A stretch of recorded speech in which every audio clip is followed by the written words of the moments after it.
pessoal, me chamo Natana, sou psicóloga e esse é mais um vídeo do quadro Vem Praticar Comigo e nós estamos praticando técnicas para cada um dos modos esquemáticos principais preconizados pela terapia do esquema e estamos trabalhando os modos criança, ou seja, aqueles modos que todo mundo tem mesmo quando adulto. E que é muito importante a gente aprender a reconhecer, identificar quando eles surgem e ter estratégias para administrar eles, para fortalecer o nosso modo adulto saudável e também o nosso modo criança feliz, que é inclusive o modo do próximo vídeo. Então fiquem ligadinhos que semana que vem ele sai. Hoje o modo da vez, gente, é o modo criança impulsiva, aquele modo que faz com que a pessoa ela não quer muitas vezes respeitar os limites estabelecidos.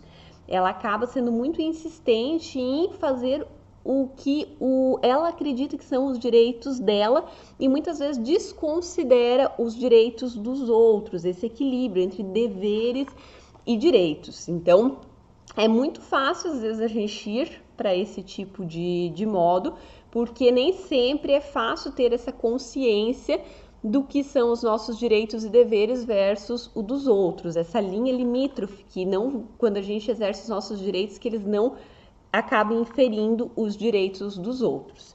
Então, gente, os principais sinais, assim, a insistência, é quando a gente muitas vezes fala sem pensar, age por impulso, acaba se prejudicando, inclusive não só nas nossas interações com os outros, mas nos nossos comportamentos individuais, do tipo assim, eu estou com vontade disso, então eu acabo cedendo a essa vontade momentânea, fazendo coisas sem pensar nas consequências, comendo, bebendo demais, gastando demais, falando coisas que não deveria, se colocando em comportamentos de risco, enfim, tudo aquilo que a impulsividade muitas vezes nos leva a fazer e que geralmente a gente tende a se arrepender porque depois as consequências vêm e elas não costumam ser muito agradáveis. Então, gente, o que nós vamos fazer? Primeira coisa é identificar em quais situações, a gente sempre tem que fazer essa identificação inicial das situações, porque ela é bastante necessária para a gente ter consciência de quando esse modo surge, por quê, quais são os gatilhos e, consequentemente, já poder fazer um monitoramento melhor de tudo isso. Então, nós vamos colocar situações que a gente tende a estar com esse modo impulsivo ativado.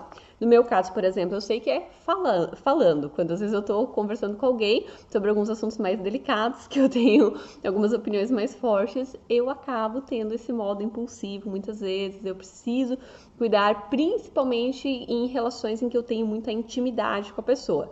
São relações que eu acabo às vezes não me contendo, não tendo tanto autocontrole na forma de falar. Então, eu sei que no meu caso é isso, mas em questão de comida, de comprar, disso, daquilo, eu consigo ter um bom autocontrole. Então, vocês reflitam ali na casa de vocês e escrevam as situações. E a partir disso, gente, nós vamos colocar embaixo quais são as consequências desse agir por impulso, porque é justamente o fortalecimento nessa noção de consequências que acaba sendo um freio diante dessa nossa impulsividade. E que muitas vezes essa questão das consequências é o que a gente deixa de pensar na hora que está com esse modo ativado. A gente não faz essa avaliação futura de quais serão os desfechos, os resultados, e por isso que a gente acaba se abraçando nesse modo e agindo de acordo com ele. Então, anotem as possíveis consequências, as consequências que vocês já tiveram por agir por impulso nessas situações. E revisem isso de vez em quando, gente, porque quanto mais consciente a gente estiver das consequências, mais a tendência é que isso vai nos auxiliar no momento em que esse modo for ativado dentro da gente. Tá bom? Espero que auxilie vocês. Um abraço e até mais!